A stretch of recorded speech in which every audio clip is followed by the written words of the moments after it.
Buenos dias. Day 13, unlucky for some, not for me. And believe in that, I was born on the 13th, so was my sister. So anyway,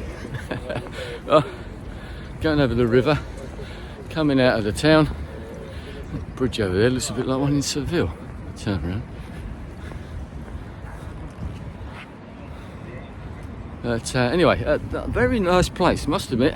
Very impressed with this. Walked in through a contrail. Some Redendale was alright, but this place I definitely would like to come back here again.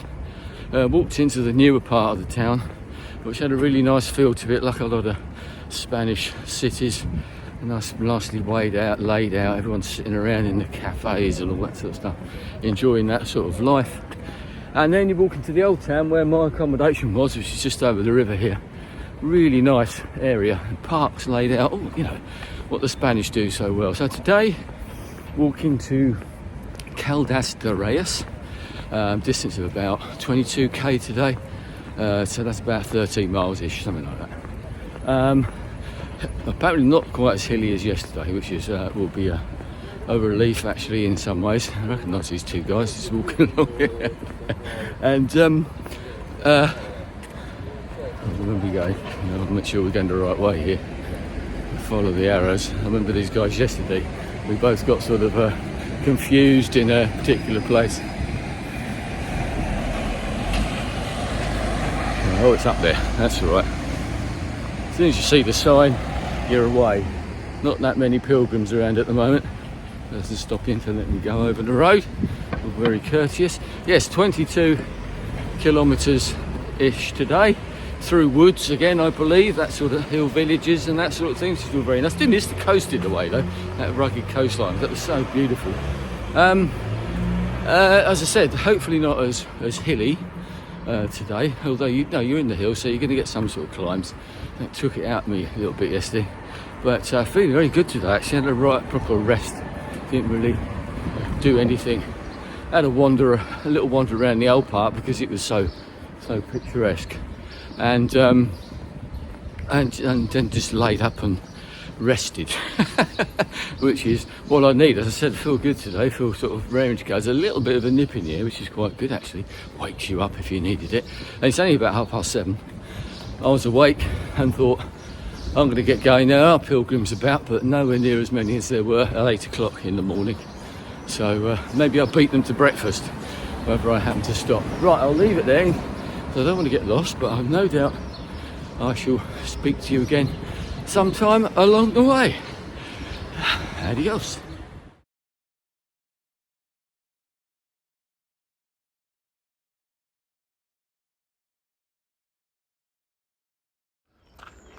Just to give you a little flavour of what it's like. It's not even 8 o'clock in the morning yet, and you can see behind me actually, there's people behind me. There's a steady stream of people coming up the hill here. Well, it's not that much of a hill, slight incline should we say, but I say this is 8 o'clock in the morning and there are already streams of pilgrims coming out, all joining the route as I walked along. I thought there's no one around, and then they start coming in from this slightly different directions to where they stayed in their albergues or whatever. So follow the pilgrim, really.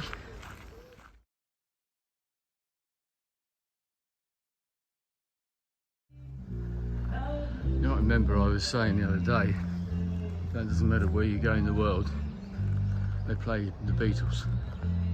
And I turned around, walked up this hill, there's this guy playing, gives you a free stamp if you want one, playing. He's just done another one as well. Buenos dias.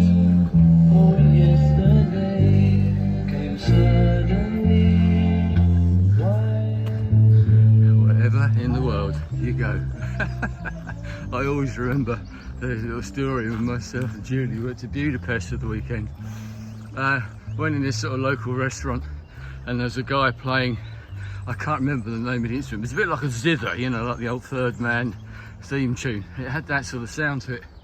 So we sat down and had a very much traditional Hungarian food, and he's playing all his, you know, his normal things, his local stuff. And then because we realised we were British, we started playing Beatles songs. And I'm thinking, that's not the last thing I want to hear, because I love the Beatles, but there is a time and a place in the UK, in the when you're in Hungary, you don't necessarily want to hear it. Anyway, climbing up here again, as you might be able to tell from my breathing. Well, just a little snapshot. Wherever you go in the world, the Beatles will follow you. Well and truly out of the town, just come through a little town, down to a little country road. Lost a lot of people actually, because back there was another splitting of the route, which I've forgotten about till I was reminded the other day. Another spiritual variation where you could turn off and then go. If you walked all the way around there to Santiago, it had about 35k, I believe, onto a train. Can't escape them. And but you can go around a bit like I was saying before, and once again you walk round a different route, and you have to then, or you can take the boat to Padron. So you cut out Caldas de Reis, where I'm going today, because the day after that I go to Padron. So you're cutting out this whole section. That sounds quite a nice idea actually. Not something that I really thought about at the time, but if I did it again, maybe I would. But I was just contemplating as walking along. So comment, I've said it before, but comment from someone saying about they missed the sort of simplicity of walking, and I totally agree with that. And one of the things I've realised is having my own pack and everything. It's a decision to do, and obviously a lot of people don't do that, and that's fair enough. You know, that's not going with one-upmanship or anything like that. But I'm so pleased that I've done that. That all my worldly goods, if you want to call that, are in that rucksack, or I'm wearing them. And I've had to strip back everything, and I think that's something that a lot of people will take away from doing something like this. I certainly will, although I like doing this sort of thing, getting into, out into nature, walking generally on my own, quite happy with my own company. Obviously walk with Julie and that as well, and it's nice to walk with other people, as I've suggested doing this. But there is something about that, the simplicity of walking, just basic thing, putting one foot in front of the other, etc, etc, observing and absorbing everything that's around you. But it reminded me of because we all live our lives, and we all have our jobs and the stresses and strains of that. But I got made redundant because this has come up in conversations with people several times, and it's amazing actually. It's like a side that you had those conversations. Oh, what did you do then? You were retired. I was a train driver, and without exception, everyone's gone, wow, a train driver. So much so that someone actually took a photo of me to send back to their son, who happened to be called Andrew, to show what a train driver looked like. Anyway. So, but I was made redundant because after driving trains for 30 years or something, I actually ended up managing train drivers and training them to a degree, examining them and looking after them, that sort of stuff. And still driving, had to still drive. But the company had a reorganisation, and I got made redundant. And at the time, 52 years old, mortgage, family, kids, teenage kids, and you're thinking, oh God. And then I remember going to the Hastings Beer and Music Festival, as it used to be at the time, and a friend of mine, just chatting to him, because I was on gardening leave for a while. Strange expression that, because they said, do you want to come in and do some work, Andy? And I said, you really want me to come into the company and do work when you've made me redundant and you won't find me another job? Which is what they did. Anyway, so I said, no, I think I'll just stay at home and watch the World Cup as it happened. And so I was at this event, and my friend said, oh, what's up, how you doing? And I explained, and they said, oh, well done, Andy, now you can do what you want. And I thought, well, yeah, I can, can't I? And so from that moment onwards, I didn't go back into like a full-time job. I didn't try to go. I had offers actually from to do with managing in train drivers in another company, but I thought, no, I've escaped once. I'm not going to do that again. So you then have to strip everything back, you know. Yes, I got a little bit of a settlement, but ended up paying off things. And then you realise that you don't need as much as you think you need, because you all live to your means. Doesn't matter how much money you get paid, generally you'll end up spending it.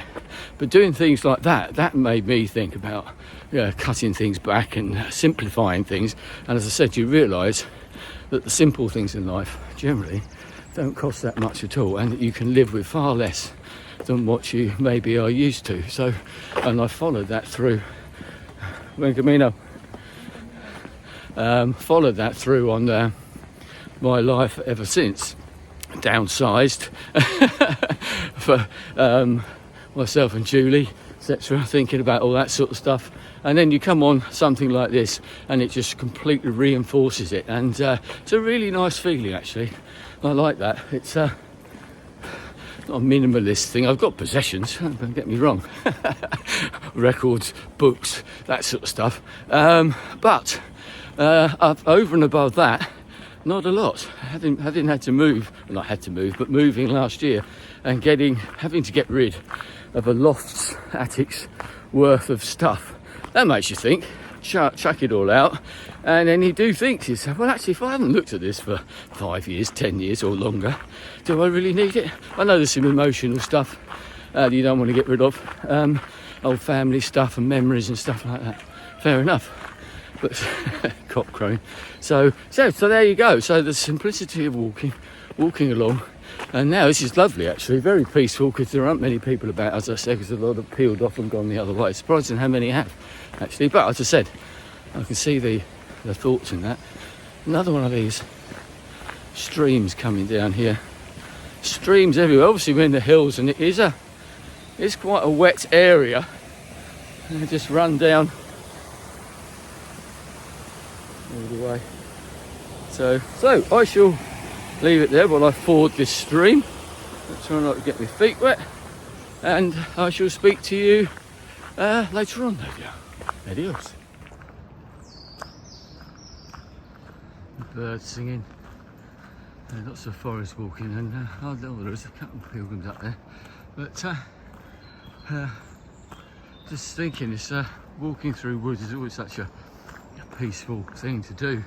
And I know the Japanese have got a word for it, which equates to or translates to forest bathing, to immerse yourself in woodland of anywhere. I suppose it gives you a calm feeling. I imagine that a lot of that comes down to the amount of oxygen that these trees are pumping out for you. So that's good as we're going uphill. I'm going to need a little bit more. That's a lot of ferns over there. All the lichens and that, as I said. Very green area. The clouds come over, actually. It's not meant to rain, but you never know in these parts.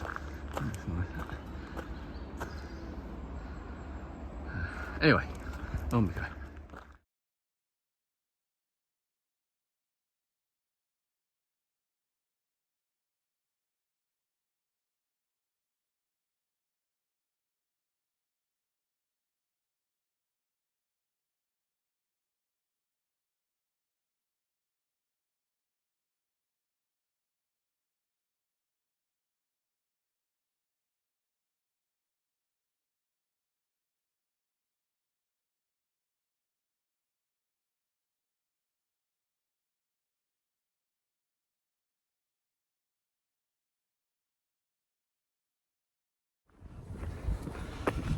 Talking about the bread delivery people, they're all about this morning. I've just seen one. I think this little car that's no, it isn't. I thought there was another one I saw just a minute ago. Anyway, I was going to talk about it's going along.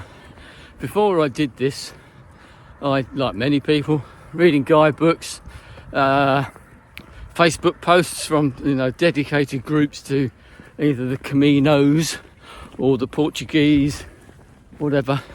With lots of people's put their videos and photos exactly like I've done, or YouTube videos, people making big YouTube videos of photos and that, and I sat there watching them going down a bit of a rabbit hole, as you do, and in the end you just think, I think I've seen enough of these, because obviously they vary in quality, fair enough, but I've noticed it specifically in the last 2 days, maybe because they're the most populated parts, but I started recognising places and go, oh, I recognise that. That's that little bridge that, you know, the one that I walked over the other day. Another one goes under a railway bridge and skirts a river. And another one, a sign I've just seen somewhere else. And all these, and it sort of makes it real, brings it home. Lots of, look, these cyclists going past me. Lots of cyclists today, actually. As I said, they have to do at least 200k. And on that point, actually, about, you know, if anyone wants to do this, whichever route you want to do, but specifically this one, because obviously it's the only one I know about, is the guidebooks are great. A guy called John Brearley, who's sadly no longer with us, was the man who wrote the most popular books about all the Caminos, just about every single route you can think of. Very detailed. He was very much a spiritual man, and that comes across in his writings. But great guidebooks, but carrying them these days, do you actually need to carry them? Great, read, digest and get your ideas about where you're going to go, and help to plan what you're going to do if you are going to plan it in the way that I've done it. Even if you want to go down the Albergue route and just go on a whim, that will list all the places that there are. But I mean, I've got one little guidebook that I did bring because it's got some nice maps and things in it, and I've referred to it only at the end of the day or before the next day's walk, not during the day. Oh, I have a train. So talking about trains, you can't escape them, can you? If you will see it go past me. There it goes, yeah. What's that old saying, you can take the man out of the railways, we can't take the railways out of the man. Or something like that anyway.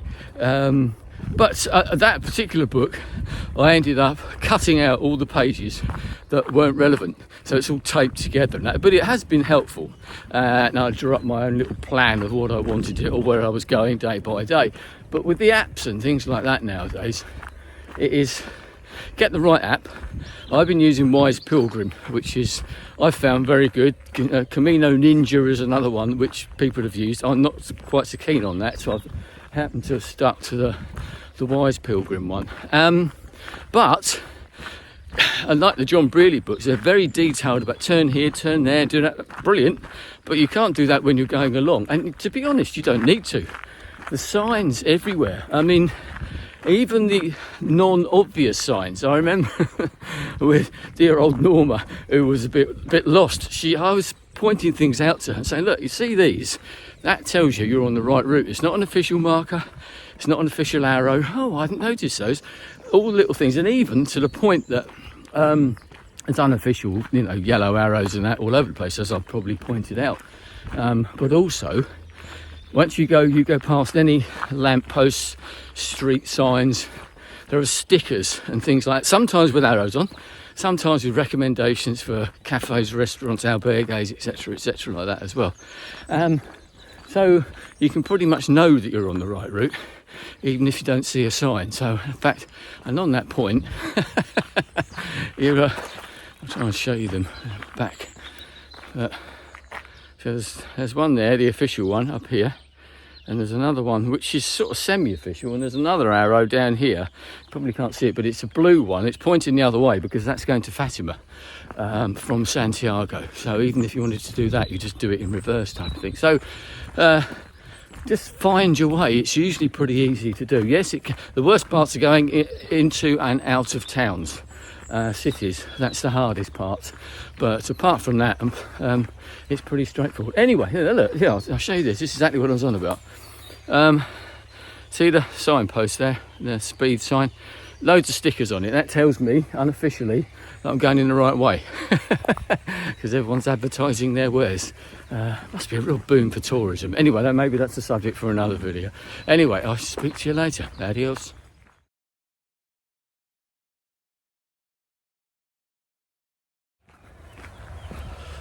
Just put a photo up, I don't know if you saw it, of the mileage marker. Officially under 50 kilometres to go. Woo! That's a real milestone, I think, which means that I've done like 220 kilometres, and you get past that and you really know that the end is in sight. I'm about 5k from Caldas to Reis, I believe, and then 2 days walking, and that's it. And that sort of really brings it home, that 50-kilometre point. I know, because I missed did I see the 100? I certainly missed the 150 and a halfway. I remember that because I was off-piste at the time. So it's sort of really starting to bring it home, what I've been doing, what I've achieved so far, and hopefully will continue to do over the next couple of days. Feel really good, and I think it's just and so I've actually found myself today, because I said that deviation, the spiritual thing, did take a lot of people off the trail, but I found myself sort of walking alone quite a lot, and almost purposely it's sort of starting to dawn on you, or me, that done well, Andy. Under 50k to go, 2 more days, and you will have done something that you sort of fancy doing for a long time. But well, I'm not saying never, don't think I ever put it off, only because I hurt my knee. But it is a challenge. So very pleased with myself. I've not got there yet. That's not, count me chickens and all that sort of stuff. But the next 2 days, I should probably have a nice rest today. I don't know anything about Caldas de Reis at all, I'm afraid. And then I've got to walk to Padron, or near Padron, tomorrow, and obviously into Santiago the day after that. Similar distances to today.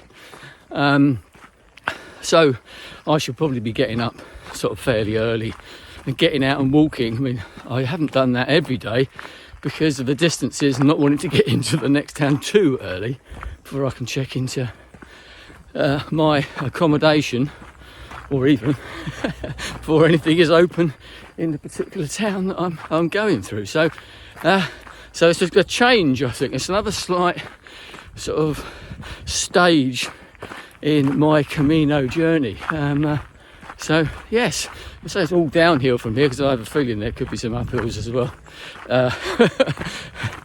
mentally and topography wise as well. I don't know, but no, all good at the moment, and it's a nice feeling. I'm not counting it down in as much as I'm wanting to get to the end as quickly as possible. I saw Melvin, I was talking about from Singapore, I saw him yesterday at a cafe, as I mentioned, and he was saying to me, he said, really looking forward to getting to Santiago and finishing on Friday, same day as me.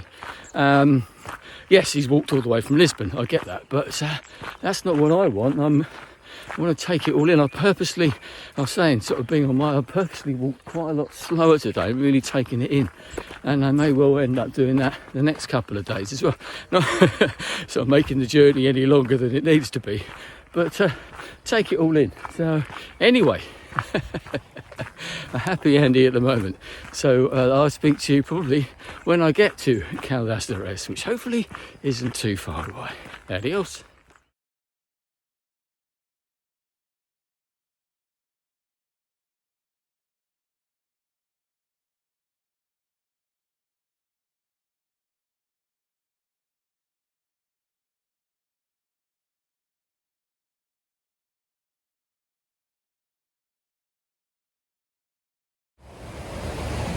Another day, another bridge. This is another one at the river down here. Coming in, I'm in Caldas de Reis now. My hotel is just round the corner from here. Some of the old fuentes over there. You see public water fountains and stuff. It's not a bad little place. It's quite old. Once again, look out of the way. Show you what's behind here. So the water runs down through the town. Yes, so here we are, 2 more days to go, and feeling rather pleased, as I said. Today I thought might be quite hard, but actually it's been quite good. It's been not as hilly as I think I mentioned before. The weather's perfect in as much as it's trying to clear up now, but it's not been too hot or anything like that. So no sunscreen needed, no wet weather gear needed or anything like that. Pleasant walking through through the forest and that, as you've probably seen as I've been going along. So that was very nice underfoot as well, because that's another thing. There were some cobbles and things like that which I knew about, but which can take it out your feet. We're walking through the walking through the forest is always a nice option, as I mentioned. So yes, so I'm going to have a nice rest today. I say I have to have a beer, I think, and something to eat now, and then probably rest up later. It looks as though my hotel has got like a bar, whatever, pension, I mean. It's got a bar sort of thing attached to it. Anyway, well, I won't go. Don't think I'll go in there now. I might do. We'll see. Make sure it's even closer there, doesn't it? So, and then just 2 days to go, which is really starting to sort of come home, as I suggested earlier, getting past that 50k mark. About 22k today. As I said, the next 2 days are very similar sort of lengths as well. So very good. Yes. So looking forward to the rest of it. As you know, as I said before, this isn't a holiday. And it's not a race either. Two things to remember. I've tried to treat it in both ways. Funny enough, the way that I walk, I've been purposely trying to slow down, as I mentioned earlier on. But I don't think anybody's gone past me the whole time I've been walking. It's not. I'm not rushing. I'm certainly not trying to rush. But I don't think anyone's actually overtaken me. I don't mind. I don't care if they want to overtake me. Let them do it. You know, I'm not worried about that. I'm not precious about it. But just maybe. And someone said to me the other day, "Oh, you walk fast." Well, no, you just. You know, saying you get into a groove and then that's it. You know, you get into the groove and then that's what you do. So that's the easiest way to walk at your own sort of pace. So lots of other things. Just do it your way, because that's the best way to do it. Anyway, I shall leave it there, and no doubt I shall speak to you tomorrow. Adios.